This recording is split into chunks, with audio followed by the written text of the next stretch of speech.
Welcome to our class today. It's doing business with the sister agencies. Our two sister agencies for today is the Chicago Housing Authority and the Public Building Commission.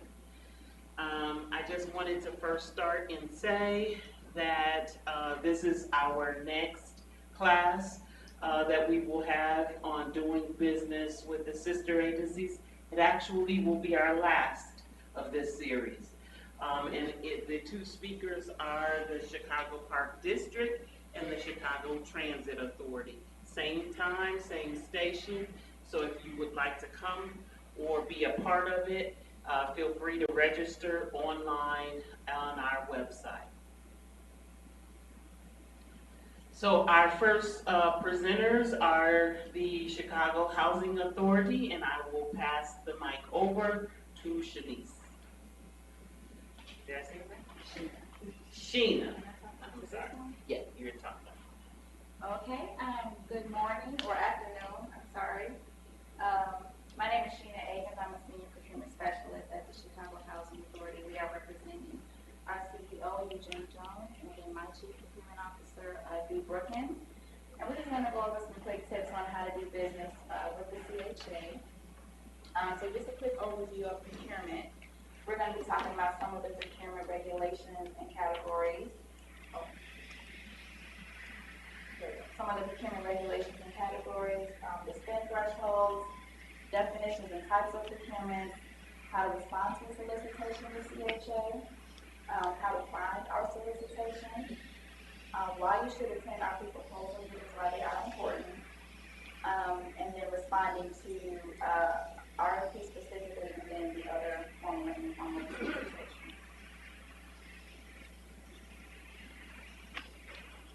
So, some of the regulations that CHA is promulgated by are the Code of Federal Regulations, the CFR, Part 200, Sections 317 through 326. Those are our HUD regulations. We have our HUD Procurement Handbook, as well as CHA policies and procedures. The different types of services that we do procure are professional services, construction, and then commodities and regular goods and services. So we have a couple of different types of solicitations, or branches of solicitations rather. We have formal solicitation and then informal solicitations, and there is a difference between the two. The main being the threshold dollar amount and then the scope of work. So with informal solicitations, those normally are $150,000 and below in dollar amount. They do not have to go to board for approval. They're not formally advertised, which means in a newspaper. The first type of informal solicitation or small purchase we do is our micro purchase, which is a dollar amount of $3,000 and below. So for those types of purchases, we do not have to go out for multiple quotes. It's not posted to the newspaper. We do post them to CHA's website, but we don't have to go out for multiple quotes with these. We can just do a spot purchase. It's the smallest form of procurement that we do. The next type is a small purchase, or another informal solicitation, greater than $3,000 but less than $150,000. A minimum of 3 quotes is required, and normally these are posted on our website for 10 to maybe 14 days, depending on the scope. And we do award the lowest responsive and responsible bidder. Again, an informal solicitation is not posted to the newspaper. The biggest category of procurement that we do is the formal solicitation, which includes requests for proposals, RFPs, and then invitations for bids, IFBs. And these are all above $150,000. They do require board approval. Again, we do have to go out for multiple bids. Normally, our formal solicitations are posted to our website and a newspaper for 30 days or more, depending on the scope. Everyone is free to respond. And like I said, it does require board approval. So the biggest difference between the formal solicitation and the informal solicitation, like I said, is the dollar amount and then the scope of work, and depending on what we're asking for. For an invitation for bid, which is based on solely on the lowest or the award, the lowest dollar amount, CHA or the requesting agency will have an idea will know exactly what they want. For example, I want black chairs with gray arms and spinning wheels. We just want you to provide us the best price for that. With a request for proposal, an RFP, that's more, subjective. We're relying on the vendor to give us a roadmap on how to get to our desired goal. We have an idea of what we want, but we're looking for a vendor that can best help us reach that goal, if that makes any sense. So we're relying on the vendor as a subject matter expert to give us an idea of what will work best for our agency with those services. Okay? And again, these are just some definitions of the different types of solicitations that we do. Like I said, a request for proposal or an RFP is used for professional and non-professional services, sometimes equipment, and in some cases construction, depending on the scope. These do have to be evaluated. There's a committee that goes through the RFP to make sure that we get the best value for our agency with relation to the scope and the dollar amount. Requests for qualifications, again, they're similar to an RFP, except they're more specialized. So these would be architects and engineers, non-laborers kind of services, if that makes any sense. But they're very similar to an RFP. They are evaluated and ranked based on what would best meet the need of the agency. As I mentioned, the invitation for bid is a sealed pricing method, so we really just award to the lowest responsive and responsible bidder. I'm not sure if you guys have heard that term. Sometimes they're used interchangeably, but there is a big difference between the two. A responsive bidder is one that simply provides all of the documentation that we're looking for. Did you give us our certificate of insurance? Did you provide the fee form? Did you give us your contractor's affidavit? Did you sign the HUD form? That's being responsive. You gave me the list of things that we asked for. For a vendor to be determined to be responsible, that's to determine whether or not you have the capability to do the work that we are requesting, to provide the services or to meet the scope that we're asking you for. So one is documentation, and one is purely, us evaluating whether or not you can meet the need of the agency. Any questions on the two of those at all? Okay. So like I said, an invitation for a bid is awarded to the lowest responsive and responsible bidder. And then we also have our small purchases, which is an informal solicitation where we simply award to the lowest responsible and responsible bidder, but it's below that $150 threshold. Okay.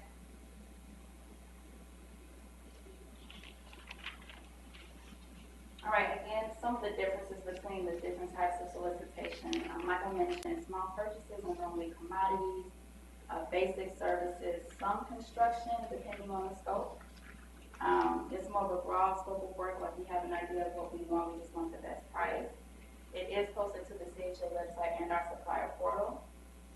The lowest price is what will be awarded, as long as you're responsive and responsible. And the small purchases are not publicly open, the buyer does that and then makes the award. With an IFB, or an invitation for bid, these are normally commodities in construction. We do have some services in there, but it's really a detailed service where we know exactly what we're asking for. It's very specific in the scope and the details and the specification of the product that we're asking for, because we're simply just looking for the price. An IFB is posted to our newspaper because that is a formal solicitation. So that's the difference between the small purchase and the IFB. They also go on our website and the portal as well, advertised, and it does require board approval because of the dollar amount. Requests for proposals are more professional services.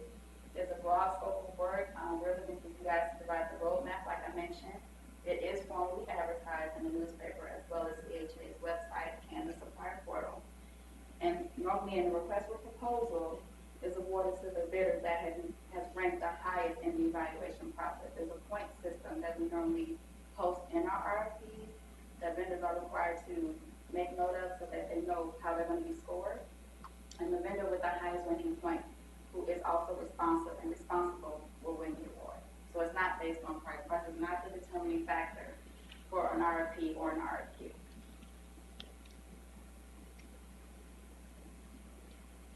Okay, so some things to remember when trying to do business or register with the CHA to provide a response to an RFP or any type of solicitation. You want to register on our supplier portal. This is the best way to get information about solicitations that we have posted. The system will automatically send you an email once you are registered, anytime that there is a solicitation that corresponds to the type of work that you do. So you don't have to be on the lookout on individual solicitations. You'll be notified automatically. We do recommend that you read the entire solicitation in its entirety for a couple of reasons. There's pertinent information as far as your contact person, if you have questions, when those questions are due, when the pre-proposal meeting is, and there's also a chance for you to get clarity on the project and ask questions to the user department, who are technically the subject matter expert. All the documents are required to be submitted, because keep in mind with our solicitations, failure to submit any of the documents that we are requiring of you may be non-responsive, and we'll move on to the next bidder to be considered for award. It lets you know which documents need to be signed and notarized, and it also provides an outline of the insurance requirements that we have, which is extremely important. You cannot make any award without the proper insurance in place that protects you as well as the agency. And the addendums that are posted will be on the supplier portal, and we do require that you guys sign those and get them back to us in order to be considered for award, just in case there's a scope change or questions that needed to be answered. We know that you are aware of those changes via the addendum. And again, you guys are free to submit on the portal, which is highly recommended, but you are also free to submit manually as long as they are in the THA building before the due date and time that we are asking for. And are there different times? Yeah, it just depends on the buyer. A lot of times they're due in the morning, maybe 10 or 11 a.m. Some buyers, depending on their schedule, may receive them a little later. But the solicitation document and the portal, all the advertising will let you know when and where the bids are due, or responses are due. So like I said, in order to find information, in order to find information on our RFP or our solicitations, again, the CHA website, we post everything that we have. There's an open solicitations tab on our website, and it lets you know everything that's open, when they're due, and a brief snapshot of what the scope is. The supplier portal is the best way because you'll be notified via email. It has a little more detail of what we're asking for. And then also we do advertise our formal solicitations in newspapers. And as I mentioned before, our websites and the portal offer brief descriptions, but the solicitation is your go-to for the full scope of work and everything, all the documentation that we are asking you for. I mentioned all of that. Okay, so why is it important to attend a pre-proposal meeting? Like I mentioned, it's a networking opportunity. There will be several vendors there who provide various services related to what you do. So even if you can't meet the full scope, maybe you can subcontract with one of those vendors, or you can do a joint venture with one of those vendors. It's a good networking opportunity. It's a chance to meet the procurement team, the compliance team, as well as the user department. So should you have any questions regarding meet the requirements, everyone in the room will be available to assist you with that at that pre-proposal meeting.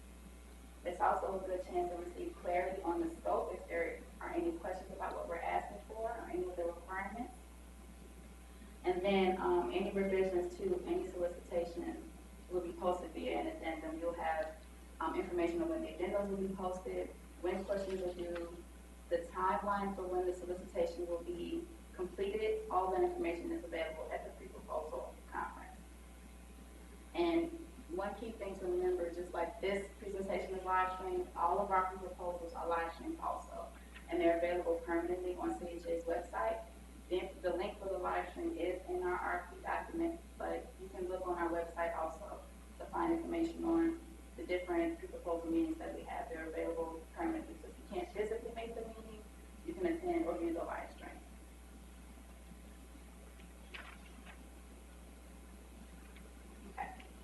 So when responding to an RFP, please remember some of the things that need to be included, or that are included. Like I mentioned, an RFP has a more broad scope of work. We define the project that we're doing, but like I said, we're relying on the vendors or you all as a subject matter expert to give us a roadmap on how to get to our intended goal. And like I said, it's typically professional services, sometimes construction. What's really important to submit is your pre-proposal form or your budget summary if there is one. We have a detailed form itemize all the fees that you'll be charging CHA as well as your bottom line total. Without that form, you cannot be considered for what you really need to know how much you're going to be charging, and we itemize those things. So for negotiations and things like that, we have speaking points. The evaluation criteria, as I mentioned, is very important. This is kind of like your syllabus for the RFP. It shows you how you're going to be graded, so to speak. Every criteria has a corresponding point associated with it. And like I said, the vendor with the highest point that is also responsible will be the vendors who receive the award. Or vendors, if we award most vendors, they will receive the award. James is going to talk about the MW and DBE requirements and Section 3 requirements, but those requirements are also listed in the RFP. And the schedules are required in order to be considered for award also. And then, like I said, the important dates are also listed in the RFP document and on our website.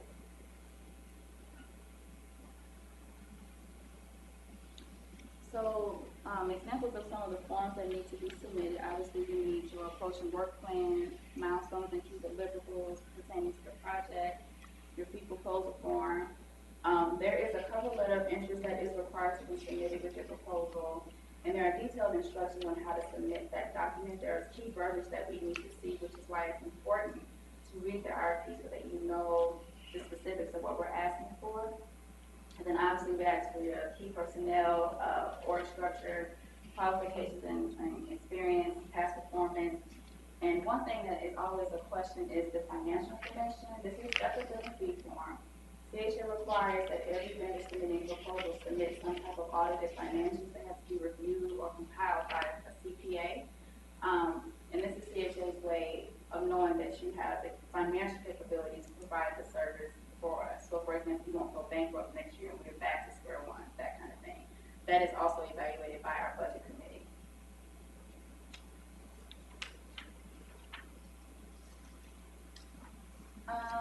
Couple of tips for preparing, like I said, read the document in its entirety, follow the format and the instructions that we give you. Providing a well-defined work plan and deliverables really does help. The more you provide, the better. We like to note that all of the requirements that we list in our RFPs are a minimum. You are free to provide more information if you think it helps us see that you have the capability and resources to provide the service. Make sure you we provide a checklist for all of the submittal documents, and go through that checklist and make sure that everything you need is provided. If you can't attend the pre-proposal meeting, at least make sure that you view the live stream. Ask questions if you have to. Acknowledge that you received the addendum just in case there is a scope change. We know that you are aware of it. And then we need original signatures on all of the documents that you did submit.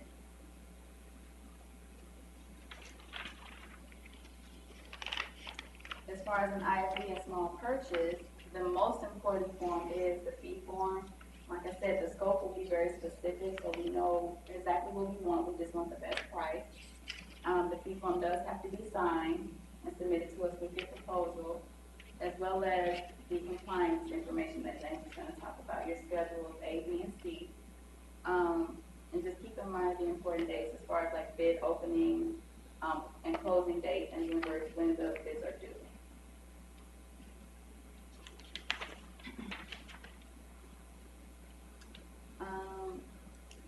And this is kind of some repeated information. Like I said, you want to read the entire document, ask questions if you need to, and provide original signatures. Any questions about the procurement side of how to do business with CHA? For your micro. Hold on 1 second.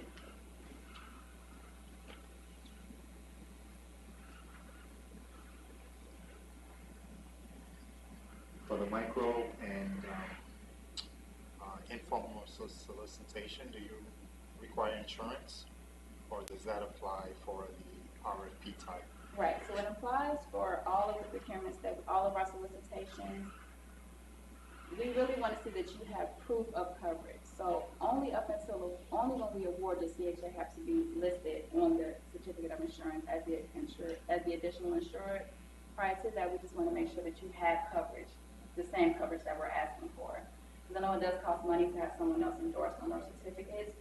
But we're okay with you just having the insurance and proving that to us via certificate of insurance. It could be under another name, but we just need to see that you have the coverage. And yes, that does apply to even micro and small purchases. Any other questions? Okay, I will turn it over to James Butler.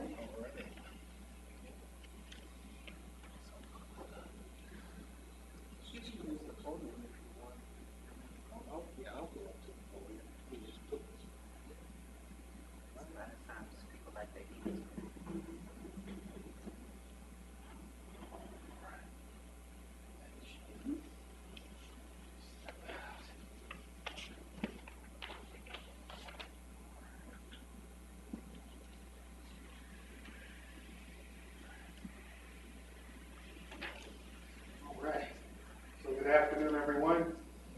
My name is James Butler. I am a senior contract compliance specialist with the Chicago Housing Authority. And as Sheena stated, I'm going to be going over the, as she called it in the prior slide, the MWDBE and Section 3 requirements, okay, that are applicable at the Chicago Housing Authority. As you can see from the slide, we're going to be talking about the regulation certification, the minority, women, disadvantaged business enterprise requirements, the Davis-Bacon and Related Act requirements, the Section 3 requirements, the Section 3 business concern registry, as well as the Section 3 job opportunities that CHA offers. Okay, so I'm responsible basically for ensuring that the minority, women, disadvantaged business enterprise, Davis-Bacon, and Section 3 requirements are properly monitored for the Chicago Housing Authority. Okay, and as I stated on the previous slide, these are the regulations which governs what we monitor. MWDBE requirements are monitored by 24 CFR, that means Code of Federal Regulation, Part 85, which basically states that CHA has to develop policies that outline the business opportunities that we provide to MWDBEs. Okay, Davis-Bacon and Related Acts, that pertains to, that's the Act of 1931, and that pertains to all of our construction contracts. So there's a contract that exceeds $2,000, and Davis-Bacon becomes applicable. So we'll talk about that in upcoming slides. The Section 3 regulation or requirement is governed by CFR, or 24 CFR Part 135. Of course, that has two requirements that I'll talk about. It has a hiring requirement and a contracting requirement. And then, of course, the regulations that I just talked about, as I stated, govern the policies related to MWDBE in Section 3 that CHA, of course, implements. Okay? And you can see from the other part of the slide, these are the certifications that CHA accepts. Okay? So if we have a vendor who partners with a firm who's an MWDBE, or the vendor themselves could be an MWDBE firm, these are the certifying agencies that CHA accepts. I want to also mention that in addition to the ones that you see on the slide, CHA does accept certifications from out-of-state agencies as well. We would definitely, if an out-of-state certification is presented, we would look at the certifying criteria that they utilize, of course, in that particular state, and we would compare it to the certification criteria that you see from the first bullet point there, the City of Chicago, and if it's comparable, more than likely we'll accept that. Okay? Okay. So we're going to talk about the minority, women, and disadvantaged business enterprise requirements. So as you can see from the chart here, these are the minimum MWDBE participation requirements based on the contract type. So for construction, you can see here from 25,000 to 200,000, the MWDBE participation is 25, so forth and so on. Anything over $1,001 is 40%. And then for professional service, anything over 25 is 20%. As you see, it's very important. If a contract is less than 25,000, then of course MWDBE is not applicable. But of course, there's exceptions to that rule. As I mentioned, if a vendor is certified as an MWDBE and the contract value is under 25, we do recommend that they complete the associated schedules so that we can get credit for their participation. Okay? A vendor contractor documents their MWDBE utilization plan on a set of schedules. Sheena mentioned these during her presentation. I'll just go into a little bit more detail about that. So the first schedule you or the vendor will complete to outline their MWDBE plan is a Schedule A, as you can see from the slide. And the Schedule A is, we've changed it over the years. It's gone from 7 pages to 11 pages. And basically, what it does, it allows you to outline your MWDBE participation, and we accept direct participation, indirect participation. So direct participation means that you partner with an MWDBE firm to provide goods and or services that are directly related to the scope of work of the contract. Indirect participation is simply the opposite. You partner with an MWDBE firm to help you, of course, achieve that minimum MWDBE requirement for goods and or services that fall outside of the scope of work project. Very simple.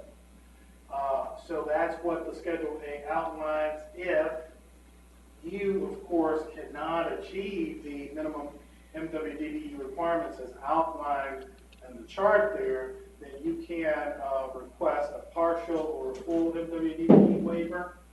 Okay? And of course, you would definitely have to outline your good faith efforts, right? That simply means your attempt to partner with an MWDBE firm to provide, as I stated, direct participation or indirect participation. You'll outline your good faith efforts on the Schedule A and, of course, on the waiver request itself. And, of course, you can, of course, provide any additional documentation on your company letterhead. So all of the MWDBE firms who you partner with, they have to complete what we call a Schedule C. So Schedule C is simply a letter of intent. It's 2 pages. It's completed by the MWDBE firm who you're partnering with. If you are a vendor who is certified also, you too have to list yourself on the Schedule A and complete a Schedule C. Along with the Schedule C, you provide a letter of certification. It can be a letter or a certificate, depending on the certifying agency who, of course, granted you the certification. All right? So all of those have to, of course, come to be filled out. Okay, all that's applicable, and then, of course, submitted as your MWDBE utilization plan. Okay. Right. Before I go into Davis-Bacon, are there any questions regarding MWDBE, ladies and gentlemen? Okay. All right. So, as I mentioned earlier, Davis-Bacon, a related act. So Davis-Bacon, of course, is the act of 1931. And basically, what it states that any construction contract, as you can see, over $2,000, that particular contract, the vendors cannot pay anything less than prevailing wages. Okay? And you ask yourself, what are prevailing wages? And fringes. So prevailing wages basically are defined as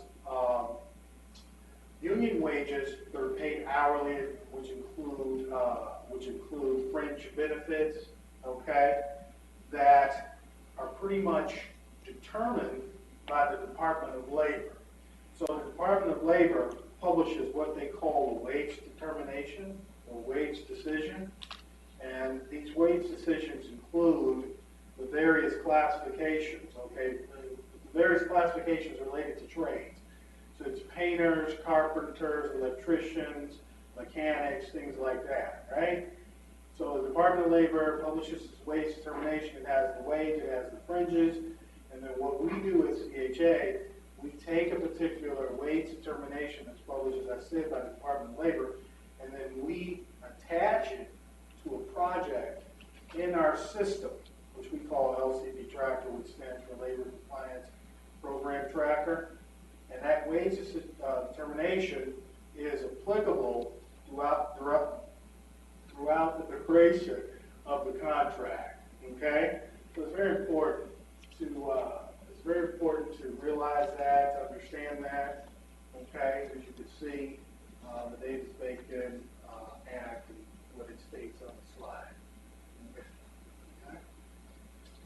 All right, so that's Davis-Bacon. All right, so before I go on, are any questions about Davis-Bacon? Okay, all right, all right, okay. So Section 3. Section 3 is a really interesting regulation, right? And like I said, Section 3 is covered by that regulation 24 CFR Part 135. And as I stated, Section 3 has two regulations. It has a hiring requirement, it has a contracting requirement. So to just briefly go through this, of course, so the purpose of Section 3, all right, is to provide economic and contracting opportunities to Section 3 residents, Section 3 business concerns. So I'll go over what a Section 3 resident is, and then what a Section 3 business concern is, okay? All right? So as you can see from the slide, you can see it reads, what is a Section 3 business concern? So let me just be clear. So a Section 3 business concern, okay, if you're a vendor and you meet these particular one or more of these criteria that you see on the slide, then you can self-certify your business as a Section 3 business concern. You can self-certify as a Section 3 business concern on HUD's website and or CHA's website. Of course, we at CHA prefer you to self-certify your business as a Section 3 business concern on our website, okay? And these are the three categories. So the first category is 51% or more of your business has to be owned by a Section 3 resident. As I stated, I would define what a Section 3 resident is. So a Section 3 resident is defined by HUD as a public housing resident or a person whose income is considered low or very low. And that low, very low income is determined by the HUD income summary guideline. So the income summary guideline is published by HUD, and it looks like this, okay? So it basically has the median income, right? It has the household size, and it tells you 50, 80, you know, the various income level types. So if you fall within one of these criteria as outlined, then you're considered a Section 3 resident. And so if you're considered a Section 3 resident, then of course you can self-certify your business in the 51% category. So the second category, you can self-certify your business is the 30%. And what that says is that 30% of your permanent full-time staff have to be Section 3 resident, right? And we all know, as I stated, what a Section 3 resident is. Okay, the third category states that 25% or more of your contract value has to be subcontracted out to another Section 3 business concern who self-certify their business in the first category or the second category. It's the 51 under 30, right? Because of course it doesn't make sense for Section 3 business concern who self-certify their business in the 25% category to then subcontract out to another business concern who's certified in that same category. right? So it makes sense that they have to subcontract out to a Section 3 business concern in those first two categories. And remember I said that this is a self-certification, so that means that if you meet one of those criteria, you can just self-certify your business as a Section 3 business concern. One thing to note that HUD does a periodic audit, and then we review your status periodically also. So once you register as a Section 3 business concern in CHA Section 3 business concern directory, right, one of the three categories, then of course we're going to review you. And then from the day that you self-certify your business, you're certified in that category up to a year. Then you have to recertify. It's similar to the MWDBE where, especially with the city, where you have to submit every year a no change affidavit. So yeah, you do that, and then of course, like I said, we review your self-certification status, and we just simply confirm that, right? And the 51% category, we get all the necessary documentation from a business license to your tax returns. If you're a public housing resident, then we get that public housing resident number if you have one to confirm your status, okay? The 30% will, of course, ask for all of your staff, as well as your business license, other documentation to confirm you in that category. And with the 25%, we typically will have you complete what we call in CHA a 25% letter, that you read, you sign, you notarize, along with your business license, which your business license must be current, to confirm you in that category.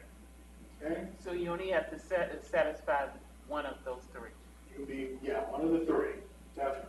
Now, of course, say if you self-certify your firm in the 51% category, then you determine, oh, I don't want to be 51, I want to be 30. And remember, like I said, once we confirm you in that 51%, you have to stay 51% until you have to recertify, which is a year out from the date that your certification is confirmed.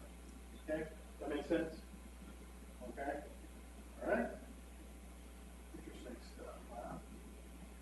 So, this slide shows you the requirements that are under the Section 3, of course, regulation. So it's broken down by contract type. So for construction, okay, all contracts, that's the hiring is that 30% requirement, and the 30% hiring requirement states that 30% of all of your new hires have to be Section 3 residents, okay? The subcontracting requirement states for construction contracts that 10% of your overall contract value has to be subcontracted out to a Section 3 business concern, okay? And as you can read, for professional service, of course, that 30% hiring requirement is applicable, and then not the 10% contractor requirement is applicable, but the 3%, which of course states the same thing, okay? How do you outline your Section 3 utilization plan? You complete what we call a Schedule B, right? Schedule B is a little bit longer than Schedule A, right? Like I said, the Schedule A is now 11 pages. The Schedule B is 12, one page greater than the Schedule A. And basically, it has a list of instructions on how to complete the schedule itself. And then, of course, you outline your hiring requirements for the scope of work, the project that you're going to be working on. And like I said, if you have a need to hire, then 30% of all of your new hires have to be Section 3 residents. Okay? There's a sample hiring chart within the Schedule B that you can utilize to complete the blank page or the blank hiring chart that you have to complete. Okay? And you have to complete that. Even if you're working with subcontractors and you have to communicate with them, see if they have a need to hire, right? And you have to include their hiring requirements on that hiring chart. Yes, ma'am. Is there a resource somewhere where you could recruit? Say that one more time? Is there a resource somewhere where you can actually recruit people that are in these categories? Absolutely, I'm Can gonna you, get to that. can you repeat that since she didn't have a mic over there? Okay, well, the young lady stated, is there a resource for hiring, Yeah. correct? Yeah, Yes, okay. there is, and I'll talk about that resource. CHA has a very robust hiring system, Yeah. right?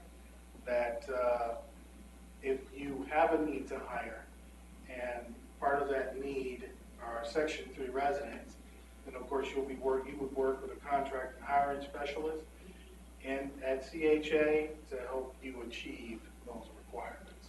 Okay? All right. Does that answer your question? All right, great. We have about 15 minutes more. 15 minutes more? Yeah, and we have another presentation. Do you have much more? And a little bit more.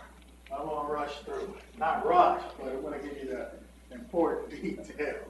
Okay, so as I was stating, all right, you fill out the Schedule B, right? You list your hiring requirements. Now in the next section, you're going to list or outline your contracting requirements, right? And then your contracting requirements, which I said 30 or 10%, okay, 10 or 3% has to be subcontracted out to a Section 3 business concern.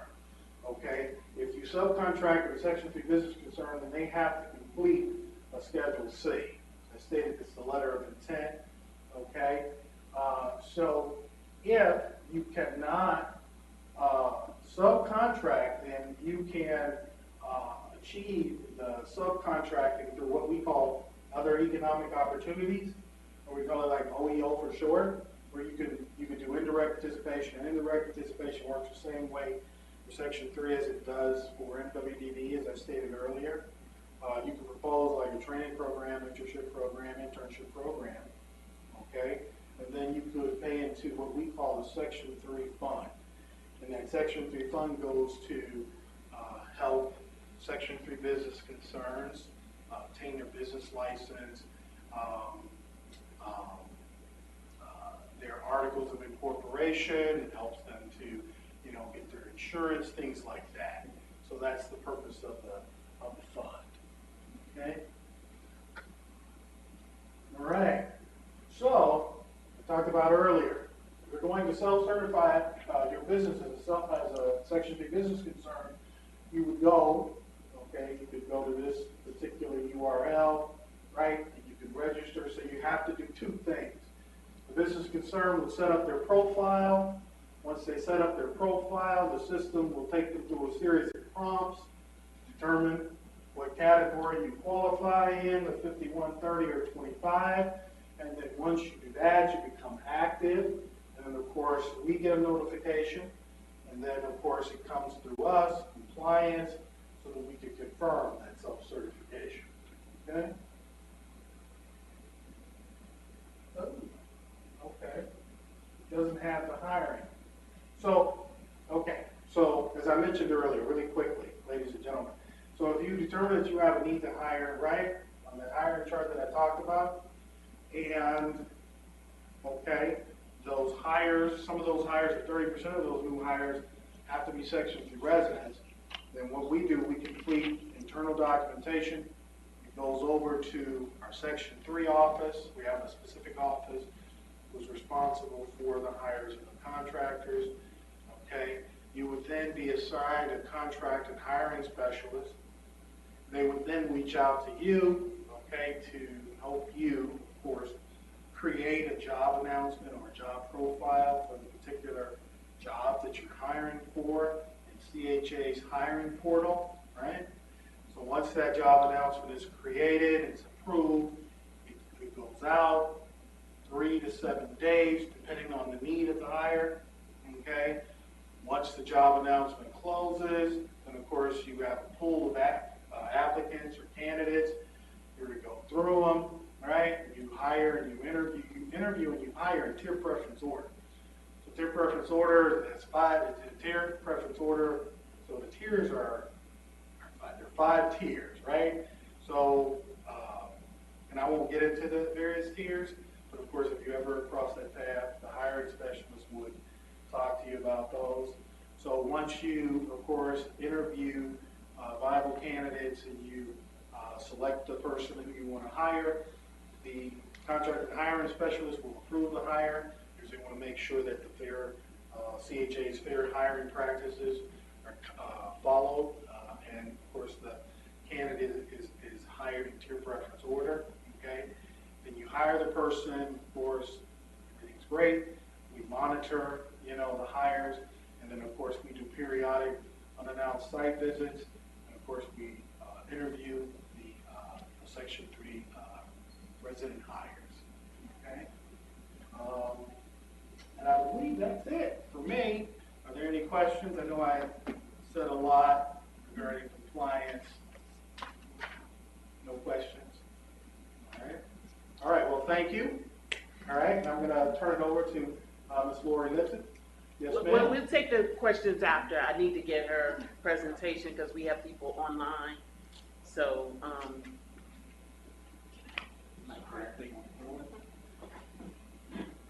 and then we'll take the questions at the end, okay?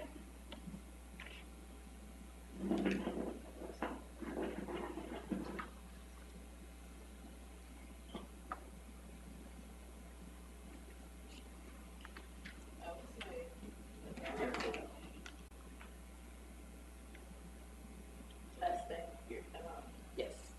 Thank you, sir. Hi, my name is Lori Lipson. I'm from the Public Building Commission.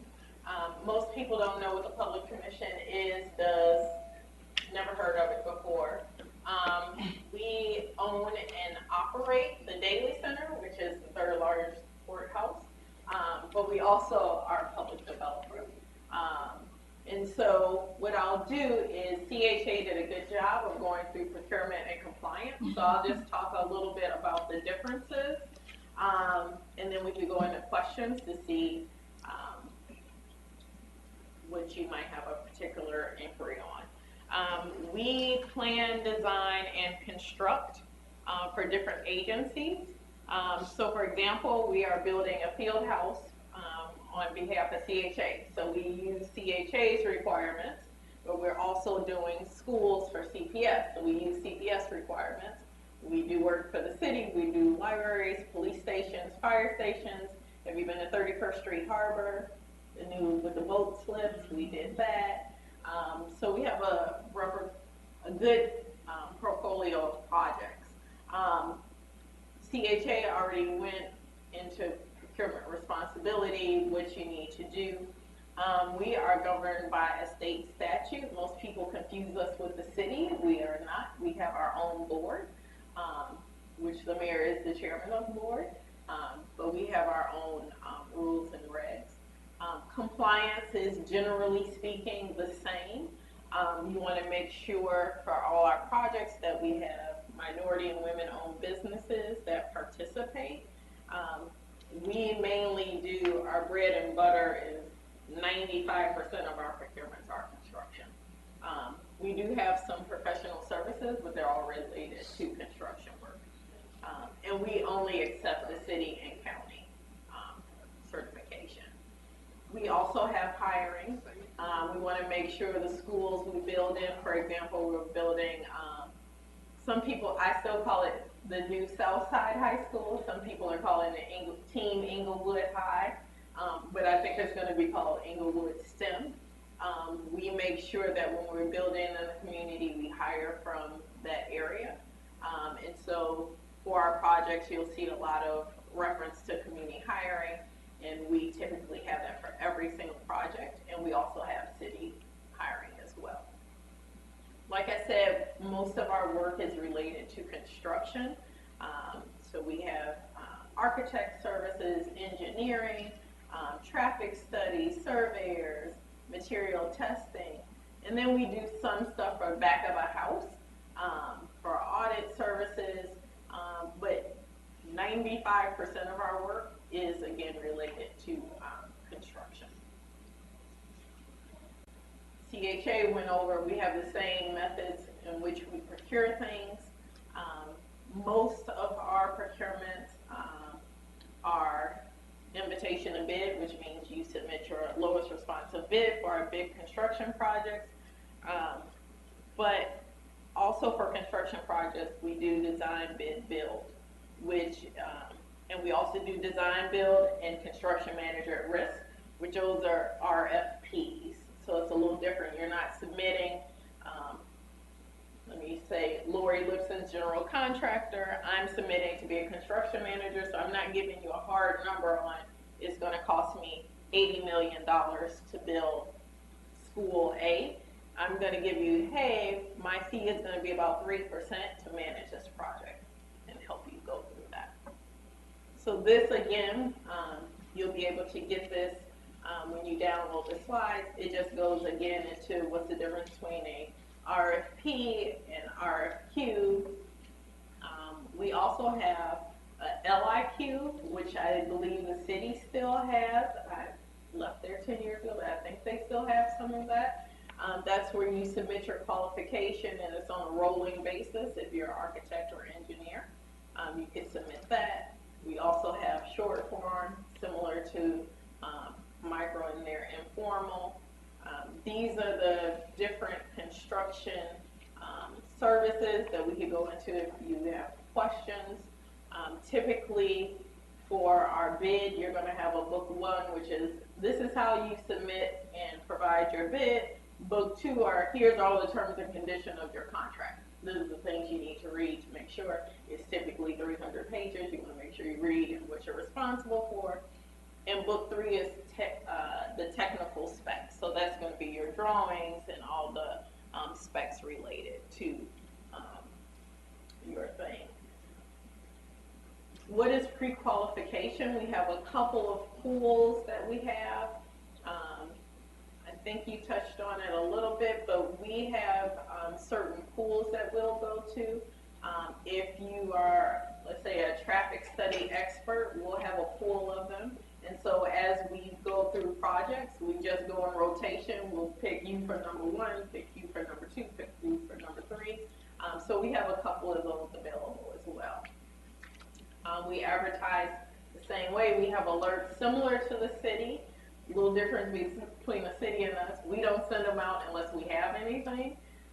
So we'll send out as jobs are available, contracts are available, or events that we think you might benefit from. You also can sign up for alerts.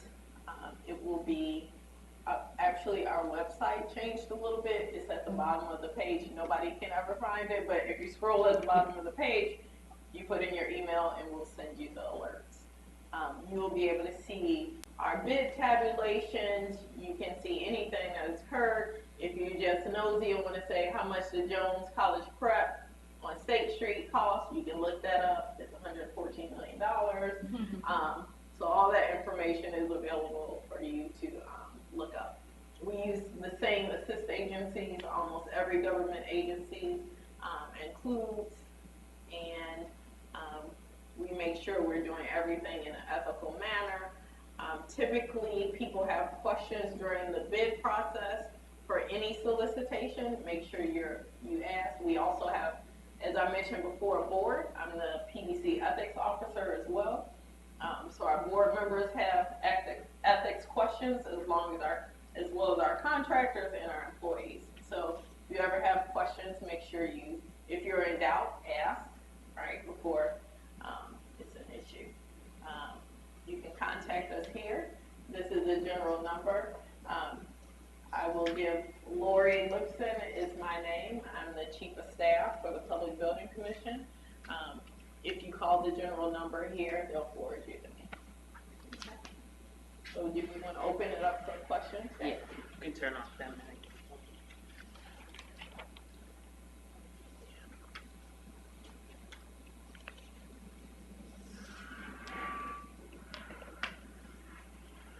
Oh.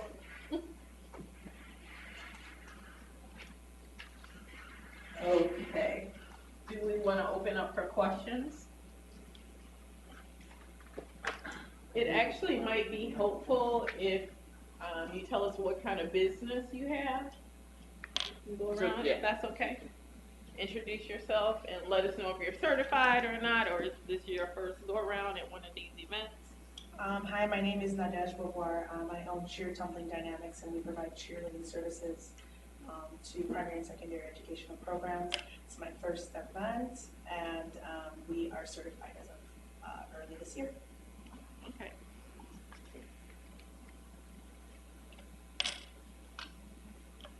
My name is Vanessa Campos.